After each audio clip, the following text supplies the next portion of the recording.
Okay, it's my pleasure to introduce Gray Reinard, who's the Chief Technology Officer and Partner of Energea. He's going to talk about solar as a high yield and impactful. And take it away, Gray. Great. Thank you, Peter. And thanks for having us on this summit. Okay. All right. As Peter said, my name is Gray Reinhardt. I'm a partner and CTO at a company called Energea. And today we're going to talk about democratizing access to high yield solar investments. That's what we do as an investment app company here at Energea.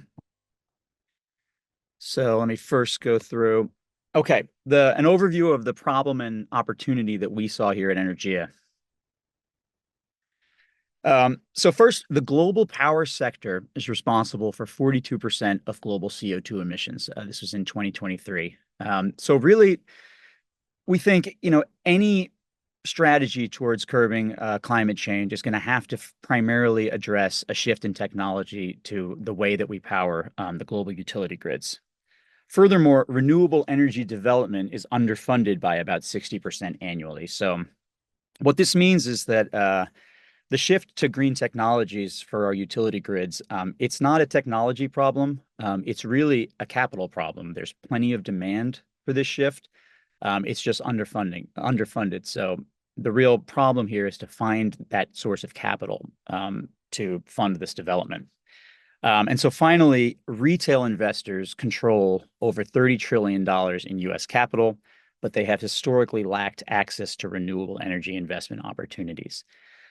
So considering these 3 points, at Energea, our goal was to find a way to enhance access to really profitable investments in the renewable energy space to the retail investors of the US. And so this is small businesses, individuals, IRA holders, family offices, so non-institutional capital. Okay. So there are three macroeconomic trends that make this really good timing for a product like ours. Number one, as we talked about in the last slide, sustainable infrastructure is growing globally. We estimate the global trend towards low carbon infrastructure to require $5.8 trillion each year for the next 15 years. So this is marking a demand in profitable renewable energy development that has been unmet to date. Last year, I think just under $2 trillion went into the entire renewable energy infrastructure global spend. So that's about a third of what we need is going into that sector.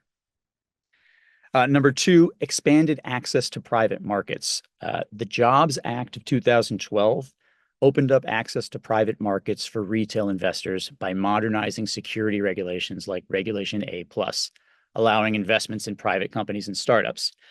So typically, the way that you would be able to invest in a renewable energy company would be you'd have to go to the public market for a publicly traded company, which really doesn't work well for real asset holdings like individual projects or groups of projects. So what the Regulation A exemption allowed for is that you can now sell investments in products that are regulated by the SEC, but they don't have to go through the IPO process of going up in publicly traded markets, which really makes it possible to be able to raise investments for this asset class. And finally, the digitization of personal investing. There's a huge trend of investment capital of individuals moving over into app-based investing. So companies like Yield Street, Coinbase, Robinhood, et cetera. More importantly, though, it's for a company like ours, it's feasible to manage tens of millions of dollars across thousands of investors in a complicated asset class. So that digitization of personal investing makes this whole ecosystem possible. Okay, we'll go to the model that we have for how to invest in renewable energy. What we do at Energea is we identify high potential markets globally. So we look across the globe.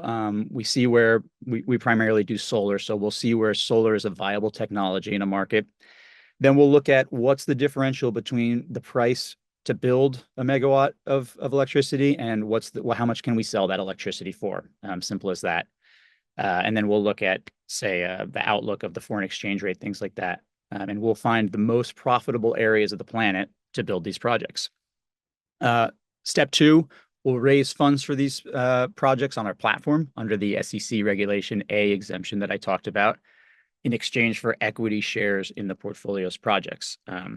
Essentially, you come onto our platform, you make an investment, and you receive equity shares in the group of projects of the market that you're investing in. So over on the right here, you can see these are our current operational projects. So you can invest in either the US, Brazil, or Africa today, and an investment in those markets would give you an equity share in that collection of projects. Number three, the projects are built or acquired using the capital raised on our platform. So we receive the money when we have enough money to build the next project in that market. We send it on down to our construction partners and build the project. And finally, 4 monthly profits are distributed pro rata to shareholders as cash dividends. So the off-takers of the electricity of the projects, they pay their monthly utility bill. We take out the operating expenses at the project level, and we distribute the rest, the profit pro rata to the shareholders. So that's our model. It's an equity holding. But why do we do an equity holding? Right now, you see much more common is if you were to be a retail investor looking to invest in renewable energy, you would either invest in a publicly traded stock like a solar panel manufacturer, say, or you would issue loans to borrowers that are developers of projects. So you get an interest rate loan for a set period of time, and that's how you would typically be able to invest directly in renewable energy. We like an equity structure, though, for a few reasons. And the equity structure, what it does is it maximizes your yield potential. So instead of lending at an interest rate to a developer at a fixed rate, you're able to capture the full yield potential of the asset class. You're not capped at that interest rate. Two, it's backed by a real asset. So to use the example of a borrower again, if they default on their loan, you're not out money. You at least in an equity investment, you own a real asset. So in all scenarios, you have a physical piece of property that has inherent value to it. Number three, long-term inflation protected returns. We've been in a period of high inflation in the US. And the concern here is that, let's say the ZAR, and this project to the right is a South African project. It undergoes extreme inflation, and the ZAR is not worth a lot of money. In those scenarios, are you out the revenue that you had projected?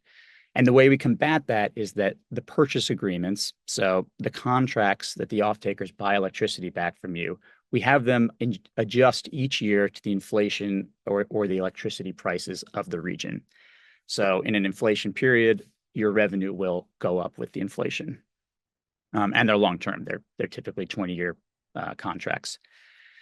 And for the direct impact of your investment, we feel it's the most straightforward and transparent impact of a dollar spent if it's going directly towards building a specific project. To use South Africa as the example again, this project here is a retirement home in South Africa, in Cape Town. And Cape Town has one of the dirtiest grids on the planet. It's almost entirely coal and diesel combustion. And so every megawatt that's created at this site is directly offsetting dirty energy.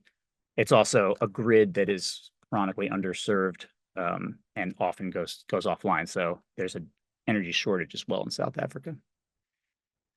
Okay, so moving on to what Energea has achieved to date. So we went live in the beginning of 2020. And to date, we've raised $130 million through our platform.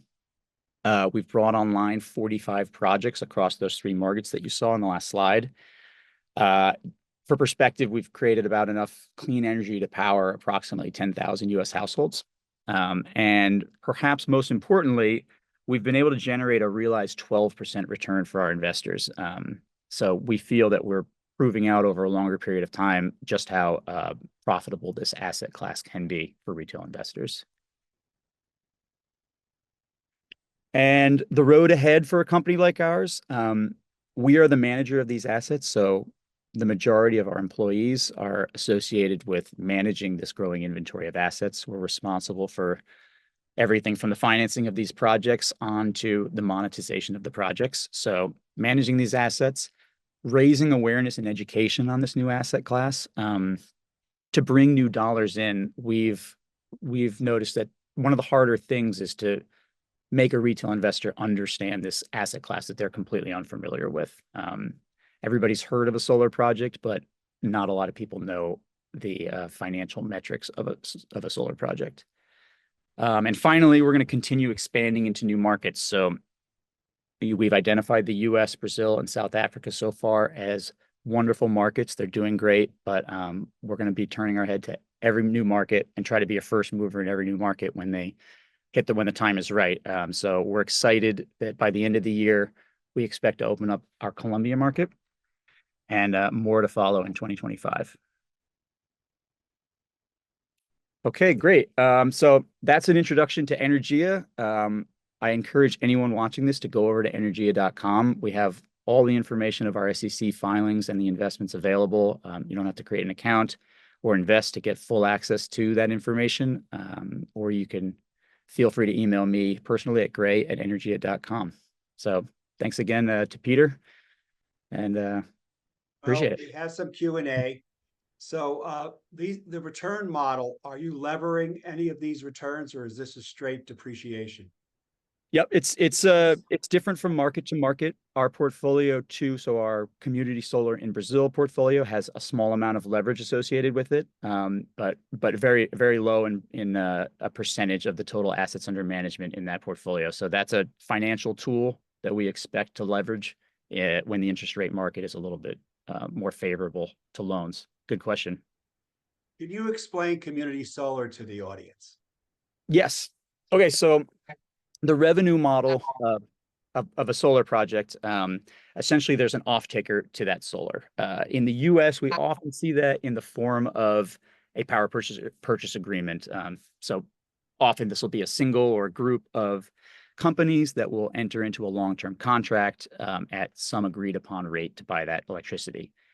In Brazil, there is something called consortiums or community solar off-takers, and this is a group of people that they sign up. They essentially are members of a group, and the group as a whole buys electricity from the power company and gets distributed depending on the amount of demand you have as an individual in that community solar.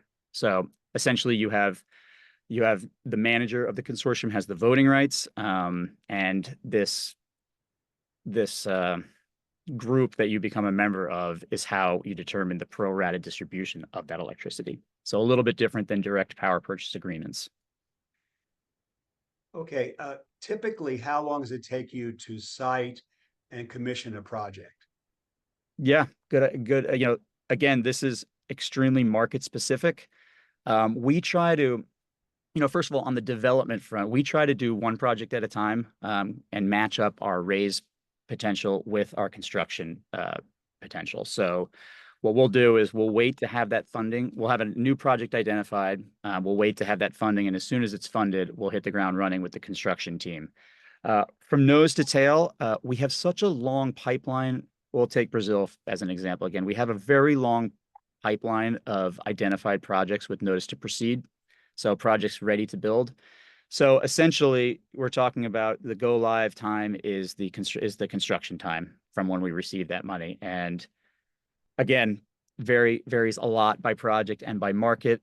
Brazil, it's more, you're looking at more like a year to 2 years in operating that project. A lot of factors into that.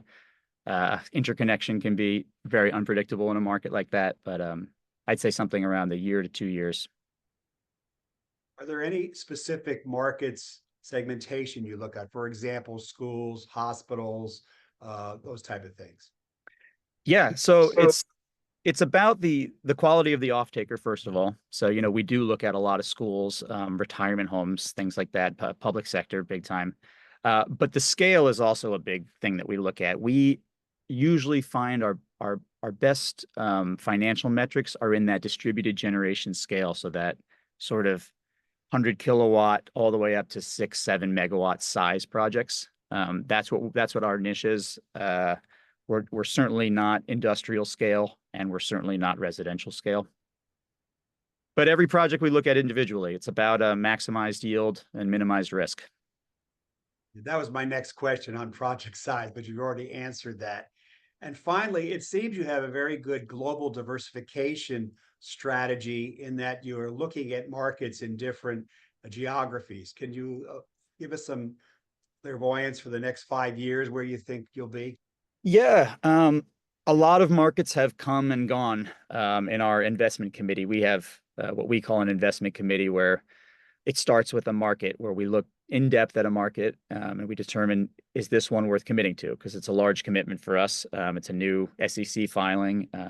So we try to choose markets that we think we can invest upwards of $100 million plus in over time and be in there for a decade or more to come. So a lot of markets have come and gone. We've looked at India, we looked at Spain, more in Europe. We looked in the Caribbean, passed on a lot of them. Like I said earlier, Colombia is our next market that we feel really good about.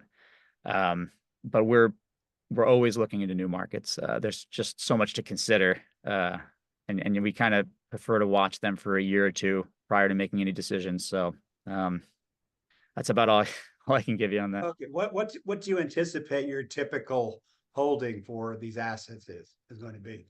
Yeah, so it's direct equity in these projects. So you own the project, and most of them are newly built, constructed projects. So we look at the lifetime of the asset as a combination of the PPA contracts that we have, but also the warranted lifespan of those projects. So that puts you at around 20 years. Now, to combat that sort of illiquidity of owning an asset for 20 years, because with a retail investor who's putting $100 on a platform, the idea of owning something for 20 years is probably not the window of time they're looking at. We have a very smart and dynamic share pricing methodology that looks at the net present value of future cash flows of all projects in a portfolio and determines a share price that essentially aims at equalizing all investors independent of when you come in or decide to sell your position. So whether you're holding your shares for 3 years or 20 years, your IRR is targeted to be the same. And that's what our share pricing algorithm is based upon. Okay, great. Well, I really want to thank you very much for giving us a new idea for retail investors. I've been involved with some projects in Europe that went out 35 years on a power purchase agreement, but those were utility scale. So this is a much easier lift, and an access for a retail. I always get inquiries, where can I invest? Well, you're not an accredited investor, but now you can invest in some platform. So thank you very much for joining us today. Exactly. Well, thank you so much, Peter, for having us. Okay. Great on our end. That was wonderful.